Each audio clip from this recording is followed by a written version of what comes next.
And success એકેડમીમાં આપ સૌનું સ્વાગત છે। આજે આપણે ટેક્સેશનમાં વ્યક્તિ રહેઠાણનો દરજ્જો વિશે માહિતી મેળવશું।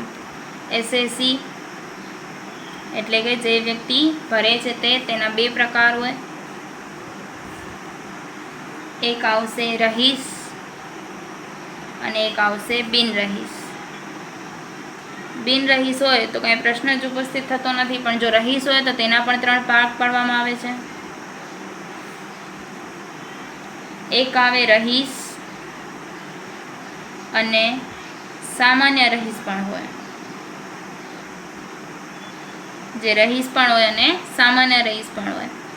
એક આવે રહીશ પરંતુ સામાન્ય રહીશ ન હોય, એટલે કે ખાલી રહીશ જ હોય, સામાન્ય રહીશ ના હોય। અહીં રહીશ પણ હોય અને સામાન્ય રહીશ પણ હોય। અને ત્રીજું આવે ધારી લીધેલ રહીશ। કયો આવે? ધારી લીધેલ રહીશ। આ ત્રણેય માટેની શરતો છે, આપણે ક્રમ વાઇઝ જોઈએ। પહેલાં આપણે જોઈએ રહીશની શરતો।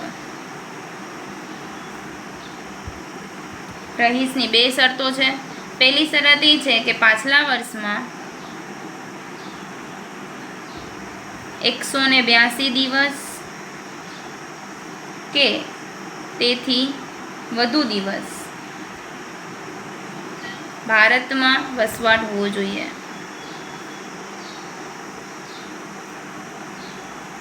શું કીધું છે રહીશની શરતમાં? તો કે પાછલા વર્ષમાં 182 દિવસ કે તેથી વધુ એ ભારતમાં હોવું જોઈએ। જો આ શરત લાગુ ન પડતી હોય તો બીજી શરત છે કે પાછલા વર્ષમાં 60 દિવસ કે તેથી વધુ અને તેના અગાઉના 4 વર્ષ, એટલે કે પાછલું વર્ષ નહીં, એના પણ અગાઉના 4 વર્ષમાં 365 દિવસ। જો આ બંને શરતોનો લાગુ, બંનેમાંથી એક પણ શરતનો લાગુ પડે તો તે રહીશ ગણાય। આ રહીશને જોયું। હવે જોઈએ સામાન્ય રહીશની શરત। સામાન્ય રહીશની શરતો। સામાન્ય રહીશની શરત છે કે એમાં એક જ શરત છે કે પાછલા વર્ષથી અગાઉના, એટલે કે પાછલું વર્ષ નહીં, એના પણ અગાઉના 7 વર્ષમાં 730 દિવસ કે તેથી વધુ। જો આ શરતનો લાગુ પડે તો તે સામાન્ય રહીશ ગણાય। જો આ શરતનું લાગુ ના પડતું હોય અને આ બેમાંથી એક લાગુ પડે તો તે ખાલી રહીશ ગણાય।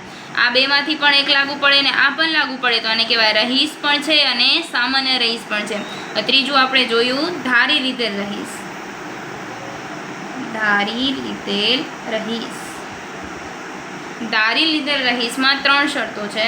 એક છે કે ભારતીય નાગરિક હોવું ખપે, ભારતીય નાગરિક છે। બીજી શરત એ છે કે તેની કુલ કરપાત્ર આવક વિદેશી નહીં લેવાની, વિદેશી સિવાયની, એટલે કે વિદેશી વગરની। અહીં ભારતની તેની કુલ પાત્ર આવક 15 લાખથી વધુ છે। અને ત્રીજી શરત છે કે તેઓ બીજા કોઈ દેશના રહીશ ન હોવા ખપે। આ ત્રણેય શરતોનું પાલન થતું હોય તો તે ધારી લીધેલ રહીશ ગણાય। ધારી લીધેલ રહીશ। જો આ ત્રણેય શરતનું એવું નથી કે આ 3માંથી એક, આ પણ કમ્પલસરી છે, આ પણ કમ્પલસરી છે અને આ પણ કમ્પલસરી છે, ત્રણેય શરતોનું પાલન થાય તો જ તે ધારી લીધેલ રહીશ ગણાશે।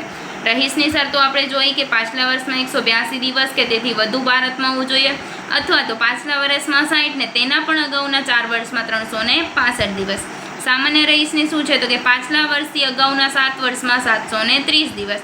અને ધારી લીધેલ રહીશમાં તો કે ભારતીય નાગરિક હોવો ખપે, તેની કુલ કરપાત્ર આવે કે વિદેશી સિવાયની કેટલી 15 લાખથી વધુ હોવી ખપે અને તેઓ બીજા દેશ કોઈના રહીશ ન હોવા જોઈએ તો તે ધારી લીધેલ રહીશ ગણાશે।